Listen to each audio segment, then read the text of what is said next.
বন্ধুরা, এই আমরা 108 শিব মন্দিরের মধ্যে প্রবেশ করছি।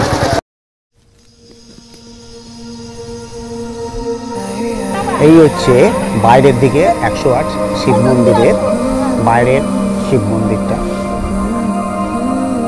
1809 সালে বর্ধমানের রাজা তেজ বাহাদুর কর্তৃক প্রতিষ্ঠিত অপরূপ শিল্পের এই একচালা মন্দির প্রাঙ্গণ। দুটি বৃত্তের 4টি প্রবেশদ্বার নিয়ে 74টি মন্দির বাইরে ও ভিতরে 34টি মন্দির রয়েছে। এই আমি মন্দিরের মধ্যে প্রবেশ করছি। এখানে রয়েছে প্রথম মন্দির, যেটা সেখানে সাদা শিব মূর্তি। জয় শিব শম্ভু। এখানে রয়েছে কালো শিবের মূর্তি।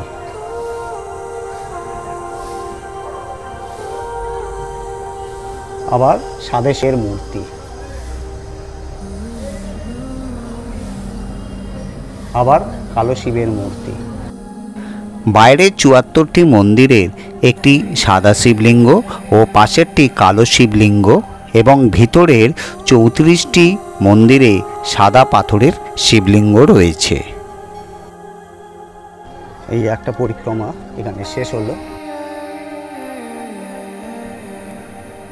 মন্দিরের প্রত্যেকটি শিবলিঙ্গ উত্তরমুখী এবং শিবলিঙ্গগুলোর অবস্থানও কিছুটা ভিন্ন।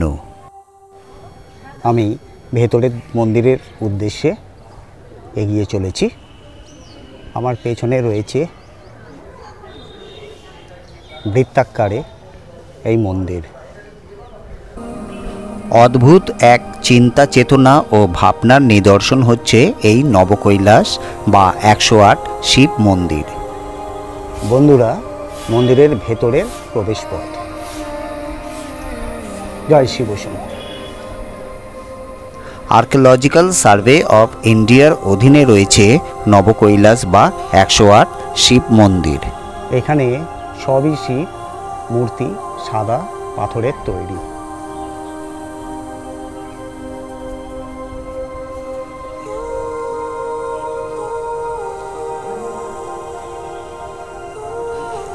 মন্দিরে প্রবেশ করার জন্য কোনোরূপ প্রবেশ মূল্য নেই। ছবি তোলায় কোনো বিধিনিষেধ নেই।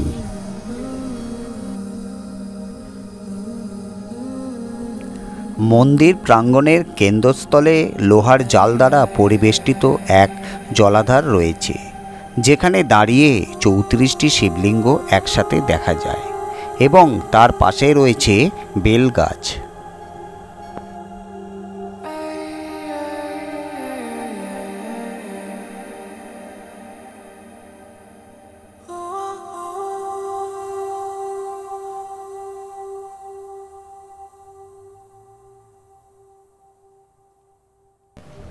বন্ধুরা, এই সেই সুবৃহৎ লোহার জাল দ্বারা জলাধার।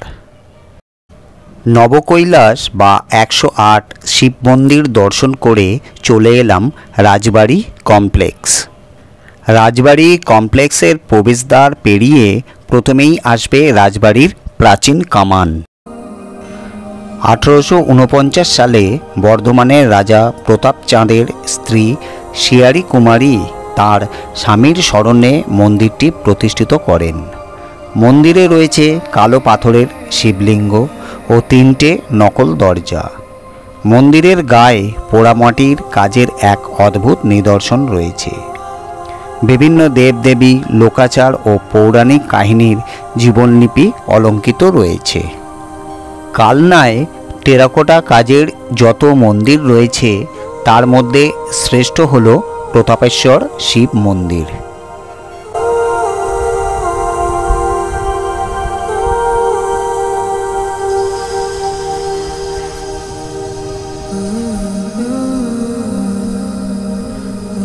প্রতাপেশ্বর শিব মন্দিরের পাশেই 1758 সালে তৈরি রাসমঞ্চ রাজবাড়ির এক অন্যতম নিদর্শন। ছাদবিহীন এই মঞ্চের মধ্যে আছে ছোট এক ঠাকুর দালান, যেখানে একসময় রাস উৎসব পালন করা হতো।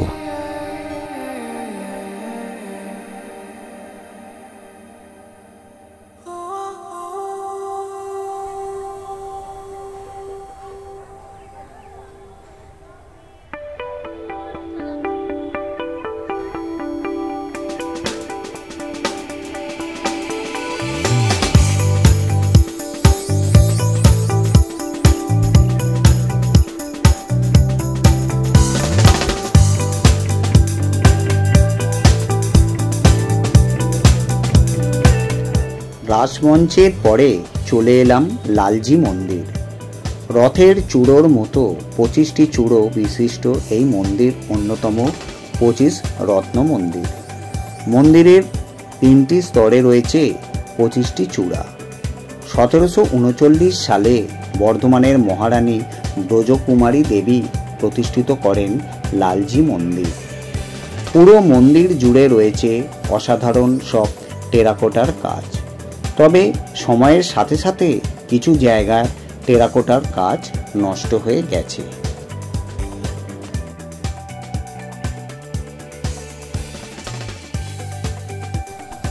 লালজি মন্দিরের প্রবেশদ্বারের ঠিক বাঁদিকে নারায়ণশিলা মন্দিরের পাশেই রয়েছে গিরি গোবর্ধন মন্দির। অন্য মন্দিরের থেকে এই মন্দিরের নির্মাণ কাজ সম্পূর্ণ আলাদা। মন্দিরের নির্মাণ কাজ হয়েছে গোবর্ধন পাহাড়ের অনুকরণে। মন্দিরের খাঁজে রয়েছে নানা মুনি ঋষি, দেবতা ও জীবজন্তুর মূর্তি। মন্দিরের ভেতরে বেশ কিছু চিত্রকলা অঙ্কিত রয়েছে।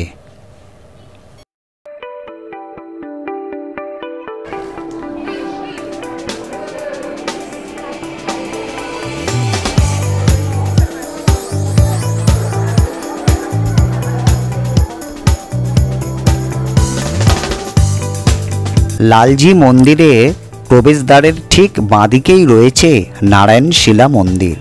এখানে নারায়ণের 108টি শালগ্রাম শিলা রয়েছে।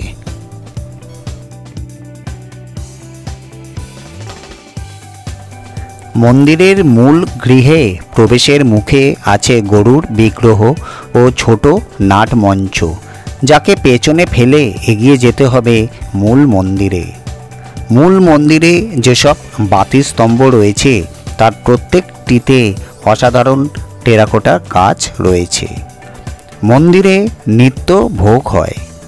অতীতে 51 রকমের পদ দিয়ে ভোগ হতো।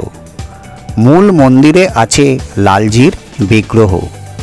ভারতবর্ষের 5টি 25 রত্ন মন্দিরের মধ্যে লালজি মন্দির অন্যতম।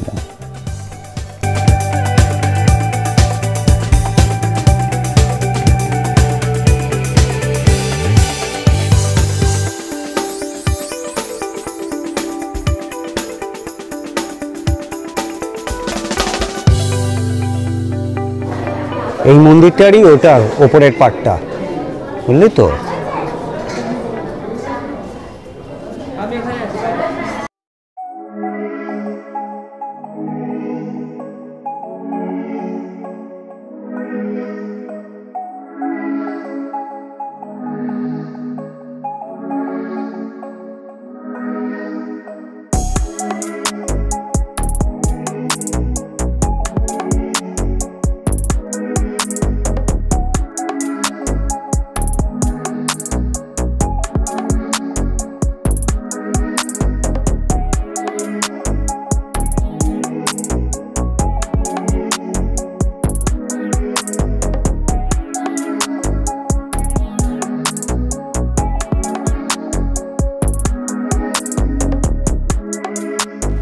লালজি মন্দির থেকে বেরিয়ে কৃষ্ণচন্দ্র মন্দিরে যাওয়ার পথে পড়বে রূপেশ্বর শিব মন্দির। 1761 সালে রানী রূপকুমারী দেবী এই মন্দিরটি প্রতিষ্ঠিত করেন। দালান আকৃতির এই মন্দিরের সামনের দিকে রয়েছে টেরাকোটার কাজ। রূপেশ্বর শিব মন্দিরের পাশেই রয়েছে পঞ্চরত্ন শিব মন্দির। ছোট বিভিন্ন মাপের এক চালার পরপর 5টা মন্দির রয়েছে। কোনো বিগ্রহ নেই মন্দির প্রাঙ্গণে। 19বিংশ শতাব্দীতে এই মন্দিরগুলি তৈরি হয়েছিল।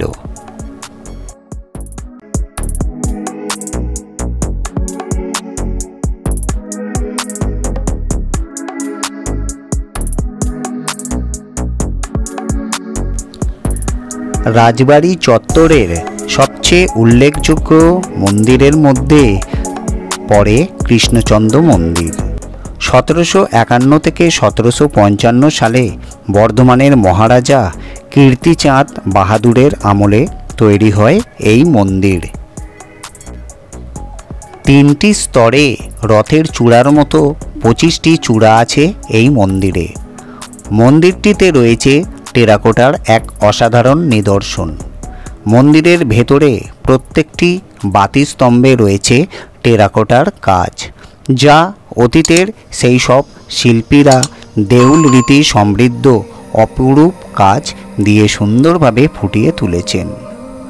মন্দিরের মূল গৃহে রয়েছে রাধাকৃষ্ণের বিগ্রহ, যেখানে নিত্য পুজো হয়। মন্দিরের অন্যতম আকর্ষণ হল পঞ্চবটী গাছ, যেখানে রয়েছে 5টি বিভিন্ন গাছের মিলন ক্ষেত্র। মন্দিরের মূল গৃহে প্রবেশের মুখে আছে গরুর বিগ্রহ।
এসব কারুকার্য করা আগেকার দিনে।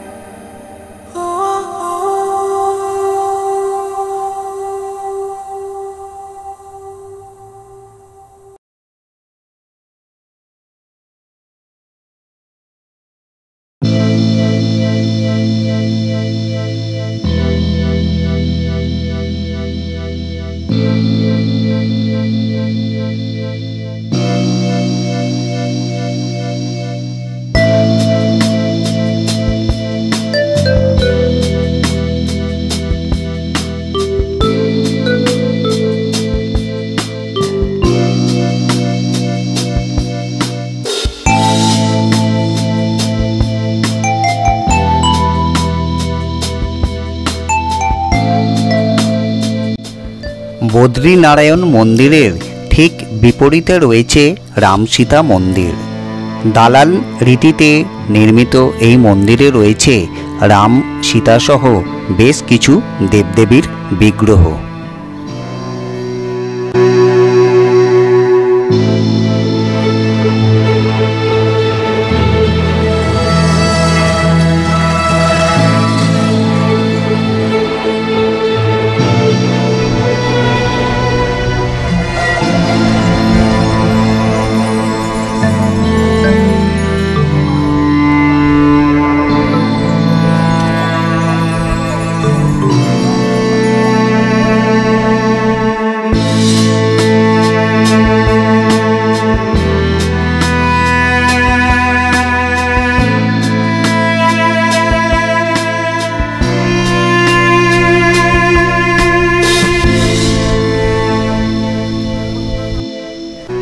কৃষ্ণচন্দ্র মন্দিরের ঠিক পাশেই রয়েছে বদ্রীনারায়ণ মন্দির। মন্দিরের মূল আকর্ষণ হল কালো শিলা পাথরের মধ্যে খোদাই করে অলঙ্কিত করা হয়েছে নারায়ণের ভাস্কর্য, যা এক কথায় অনবদ্য।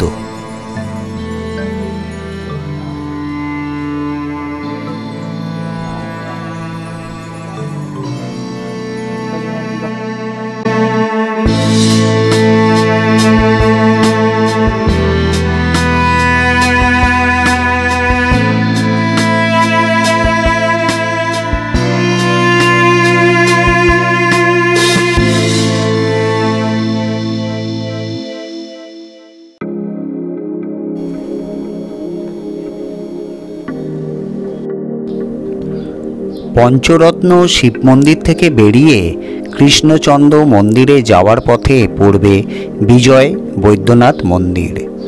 মন্দিরের সামনের দিকে রয়েছে টেরাকোটার কাজ। কালো পাথরের শিবলিঙ্গ রয়েছে এই মন্দিরে।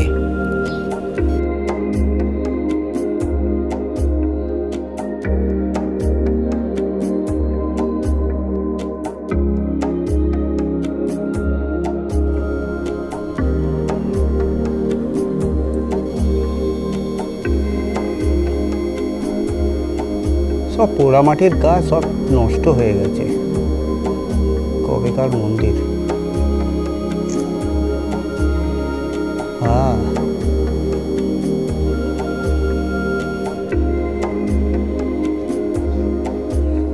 এটা মন্দিরের পেছনের পোর্শনটা। রাজবাড়ি কমপ্লেক্সের কৃষ্ণচন্দ্র মন্দির সহ বেশ কিছু মন্দির বেলা 12:30 থেকে দুপুর 3টে পর্যন্ত বন্ধ থাকে। রাজবাড়ি কমপ্লেক্সে ঢোকার জন্য কোনোরূপ প্রবেশ মূল্য নেই। ছবি তোলায় কোনো বিধিনিষেধ নেই। আর্কিওলজিক্যাল সার্ভে অফ ইন্ডিয়ার অধীনে রয়েছে রাজবাড়ি কমপ্লেক্সের মন্দিরসমূহ, কিন্তু মন্দিরের দেবতাদের নিত্য পুজো ও উৎসবের দায়িত্বে রয়েছে বর্ধমান রাজবাড়ির বংশধররা। 108 শিব মন্দির ও রাজবাড়ির কমপ্লেক্স দর্শন হাতে বেশ কিছু সময় নিয়ে ঘুরতে হবে।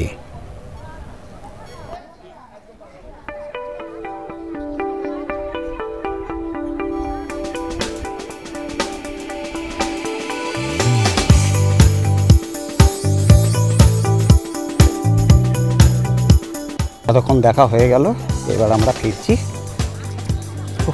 লাস্ট ডেস্টিনেশন হচ্ছে ভবা পাগলার আশ্রম। ওটা দেখার পর যদি কপালে জোটে ওখানে ভোগ, তাহলে আজকের লাঞ্চটা ওখানেই হয়ে যাবে।